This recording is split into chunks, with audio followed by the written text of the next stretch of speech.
Michael Healy-Rae, we've had our disagreements on this programme. I've described you as a national embarrassment over issues. I've described you as a couple of things today. It's not all one-way traffic. It was a craven leprechaun performance from you today, and I was embarrassed for you that a member of our parliament would be so obsequious to someone who was not answering questions, who was stonewalling and hiding behind his lawyers. Were you not embarrassed with what you had to say? You didn't ask one question, and you were defending the indefensible.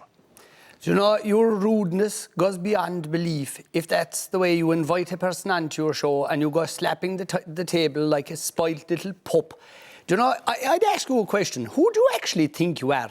Inviting somebody on as a guest and treating them like that and asking a question in an insulting and derogatory way. How can you justify your performance today? But an arrogant bully. That's what you actually are now. It was craven and it was leprechaun because you just want a few quid for a few goalies' nets in Kerry.